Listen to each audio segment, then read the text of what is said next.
Okay, students. So now we will see different types of or different forms of energy. So first type of energy that comes is called mechanical energy. Okay. Now the term, as I generally each and every time say, each term has a specific meaning, isn't it? If we see carefully, minutely, we will be able to find out its meaning, its significance. Now mechanical, the term mechanical is related to machine. Whatever machine do is called mechanical. Okay, just like we have heard that is the mechanic, isn't it? So which deals with machine is called mechanical.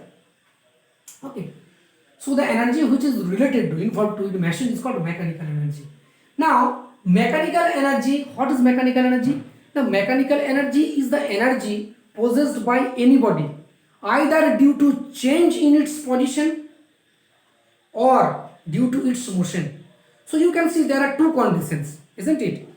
Either due to change its position, suppose one body was at rest, and if it is shifted from that place to another and again comes to at rest, due to this change in position it possesses energy. And when the body is in the motional condition, is in moving condition, is in the state of motion, but at rest, when the body is at rest, it doesn't possess any energy, mind it. So since there are two types of conditions, so that's why mechanical energy is classified into two. If there were three conditions, there would be three energies. So either due to change in its position or due to motion, due to velocity. So one is potential energy and one is kinetic energy. Now potential energy contains the first condition. What is potential energy? Generally we say, isn't it? You have the potential, isn't it? Generally we see. Okay. So potential energy means when a body, isn't it? When a body grab any energy due to change either in its position or change in its shape and size. You can see again potential energy means two conditions. Potential energy doesn't mean when a body is at rest. When a body is at rest, its potential energy is zero. Okay, suppose a stone or a piece of rod or anything is generally is at rest on the ground. Now it doesn't possess any kind of energy. Its energy is zero.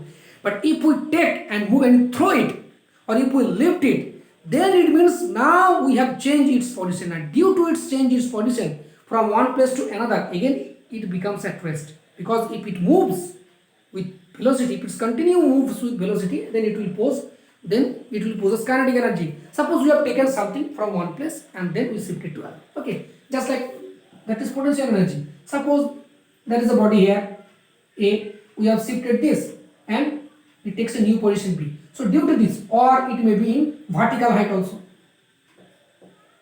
So this is due to change in position, one condition, or due to change in its shape or size, isn't it? That is, if we take a rubber ball and if we squeeze it, compress it, okay. If we stretch any spring or compress or stretch any spring, if we stretch the string of a bow, this also indicates the change in its shape. So this kind of energy is called potential energy. Clear? And kinetic energy, since in case of mechanical energy, I mentioned the energy possessed due to change in its position or shape and due to its motion. So due to change in its shape and size, it is categorized into potential energy. And when a body having some velocity, when a body is in motion, then the energy possessed by that body is called kinetic energy. Okay. Now in potential energy, one by one. So mechanical energy contains two conditions. For one condition, that is potential energy, another condition kinetic energy. Again potential energy contains two conditions, two terms of condition. What is that? Either due to change in its position or due to change in its shape and size. So since again two conditions, so that's why potential energy is also divided into two types. One is gravitational potential energy, one is elastic potential energy. Now, due to change in its position means gravitational potential energy, as we have already learned about the gravitational force, isn't it? So what is gravitational potential energy? Gravitational potential energy is that we all know that the gravity means the force of attraction by which Earth attracts anybody towards itself. So when a body moves in the direction of the gravity, it is called the gravitational forces. Okay, it is called gravitational potential energy. Okay, but if we lift anybody, if we lift, that is called the gravitational potential energy by the gravity. Okay, by the gravity, by the force of gravity. But actually, by the term gravitational potential energy means at a height. When we lift any body at a vertical height against gravity, as we have already learned, it is mgh. This is called the gravitational potential energy against gravity, isn't it? That is the potential. That is gravitational potential energy. It is not by the force of gravity. It is against gravitational potential energy. Okay. So, as we know that the gravitational potential energy is mgh. So, if we take the earth's surface as a standard, okay, so since height is increasing, isn't it, when we lifted any body in a vertical height is increasing, that is displacement is increasing, so we will say the gravitational potential of the body is increased. Okay, and if it falls, isn't it, the height becomes shortened, isn't it, height is decreasing, so we will say the gravitational potential is decreased. Okay, by the body. Okay, when it is by the force, by the gravitational force, and when it is against the force. Okay, so this is the due to change in position. When the body was at rest, lying on the ground, a piece of iron or stone was at rest, it possesses no energy. Now, what is the reason behind this possessing of gravitational and potential energy? You need to know. Okay, when the body was at rest, it suffers no change. Okay, so that's why it is zero. Height was zero, displacement zero, so there was no work done. And as you all know that energy is measured by the work done. Energy is measured by the amount of work done. Clear? It is the ability to do work. So when we lift the body, okay, gradually, it is, okay, slowly and gradually it is grabbing some, okay, it is occupying some height, that is displacement. So it means it is doing some work, isn't it? We lifted something, we are doing something. At first we are doing nothing, now we are displacing the object against the gravity. It means we are doing hard work, isn't it? Like this, we are doing some work. So this work done, okay, against the gravity is stored inside the body as an energy which is called gravitational energy. Since it is related to gravity, so that's why it is called gravitational potential energy. When we lift the body at a vertical height against gravity, its gravitational potential energy will increase because of increase of height, displacement. When it will drops down, its gravitational potential energy will decrease. So clear? Since why this is posing this energy? Because to take the body from this to this, we need to do some work. We are doing some work. Against which? Against gravity. Each and every time gravity, the normal tendency, the property characteristics of gravity to pull the object to attract in that direction. But overcoming this, fighting against this, we are forcefully, okay, we are forcefully lifting the body against gravity. It means we are doing some work. So every effect, every cause has an effect. So this cause will be stored as an effect inside the body as gravitational potential energy. When we release with that gravitational potential energy, it will come down. Okay, we will see later. So this is the gravitational potential energy. What is elastic potential energy? Now second condition, that is due to change in its shape or size.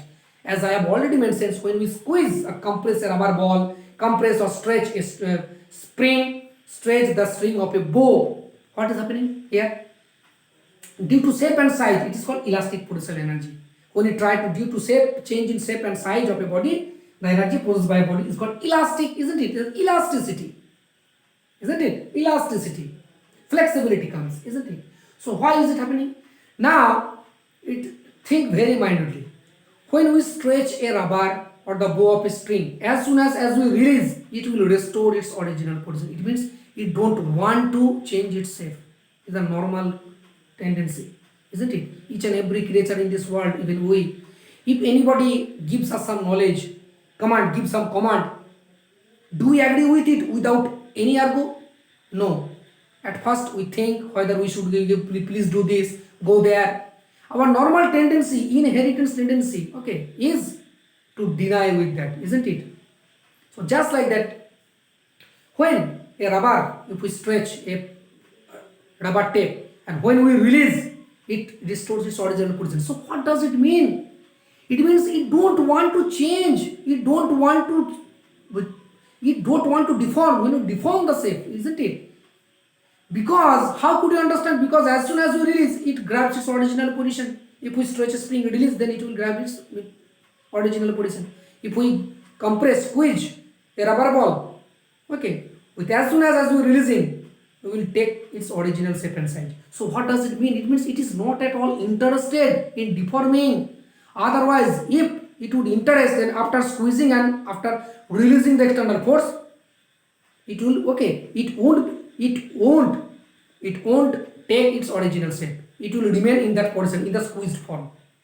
After if we stretch a piece of rubber tape, if it didn't have any inherent property, so after releasing it will take the same form. Since it don't want to change in its shape and size, just like inertia, isn't it? It always opposes in its change in shape and shape. It means it don't like the external force. Forcefully you are doing, it is not interested, it doesn't like at all. Forcefully it is tolerating everything. As soon as it is released, isn't it? It's just like, okay, the dislike of the students giving exam, only taking class, isn't it? It's boring, just like that. Okay. So when we are deformed the shape and size, it's each and every molecule particle are saying to itself, oh, when the force will be released, we will take the original shape, just like that. So it means each and every moment they are fighting, they oppose, they prevent, they are preventing, they are absolutely not at all interested, not like, they don't like to change in its shape and size.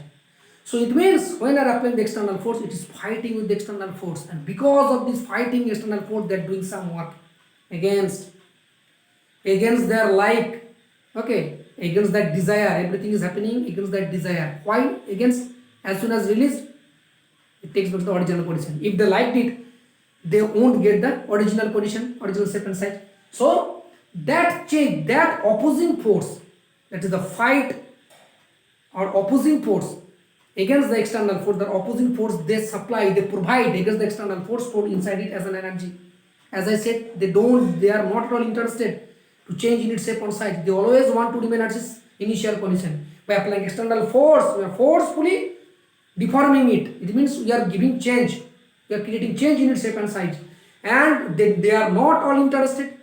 They don't want to change in its shape and size. Forcefully are changing means they are fighting. They always want to get back, want to obtain the original shape. So they are fighting. And this is stored inside it as an elastic potential energy. Clear? Moves on to kinetic energy. Now since kinetic energy means when a body is moving, so since a linear, okay, since a translational energy, isn't it? That is what there is translation motion, rotational motion and vibrational motion. There are three types of motion, isn't it? Since kinetic energy means a body, when a body is in motion, so that body, the energy possessed by a moving body, in a simple way. The energy possessed by a moving body. It means when a body is in motion. So since there are three types of motion, translation motion, rotational motion and vibrational motion. So that's why there are three types of kinetic energy. Translation kinetic energy, rotational kinetic energy, vibrational kinetic energy. Translation kinetic energy means when a body moves in along a straight line, car or anything else, everything. Okay. Rotational means when a body rotates. Okay. The rotation of earth about its own axis, not around the sun. It is a circular motion, I already mentioned. Okay. A spinning top. Okay. Spinning anything, that is rotational motion. And vibrational means when a body vibrates about its mean position, isn't it? That is if we pluck, if we stretch wire of a guitar or valve, then if we release, it will just vibrate. The vibrating of the membrane of a drum, when we beat any drum, isn't it? Just like that, or any particle. It is called vibrational energy. But sometimes there are some examples having both translational and rotational motion, that is motion of a moving the motion of a wheel of a moving car, or if we roll a pen or pencil along the floor. So it executes some distance as well as its translation motion. It also executes rotational motion. A car moves, so it is traveling some distance, so this is linear distance, translation motion, but the wheel is also rotating, so it is also executing rotational motion. So this is called, so in that case, two types of energy possessed by the body in a entirely. So okay, So now this kinetic energy. What is the expression of kinetic energy? Potential energy expression is that is mgh, gravitational potential energy. But what is the expression of kinetic energy? The expression of kinetic energy is half into mass into velocity square. How is it? How does it come? Now the kinetic energy is generally measured. The kinetic energy is measured by the total work done by the moving body just before coming at rest. I am repeating once again. Kinetic energy possessed by a moving body, we have already learned, is equal to work done by the body just before coming at rest. As I said, energy is always measured by the amount of work done. Okay. So the kinetic energy grabbed or occupied by any moving body, how? Because we directly cannot measure. So you have to measure by in terms of work done. That is work done by the body just before coming at rest. Okay. So suppose there is a body of mass m moving with an initial velocity u. Clear? Now after some time, by applying an opposing force, okay, we have stopped it. Okay. And before stopping, suppose it has already gone s distance. Okay. So since the body has finally stopped, so obviously it will suffer some retardation. So since final velocity is 0, so we can write u square is equal to u square now. Instead of plus, there is a negative sign. Negative sign indicates retardation occurs. It means velocity decreases twice as. Now here you can write u or v also, because before, since the body has stopped, so what was the initial velocity? It was also the final velocity. Doesn't matter, we can also write u here. So twice a is v square, u square whatever. So s is equal to v square by twice a. Now this work done, we have already known work done is force into displacement. Since we know that force is equal to ma according to Newton's second law, that is F is equal to ma, putting the value of s, v square by 2a, a cancel, half m v square. That is half into mass into velocity square. So this is the measured, okay, this is a measurement of the kinetic energy. So kinetic energy we can say is equal to the work done by the moving body just before coming at rest. Clear?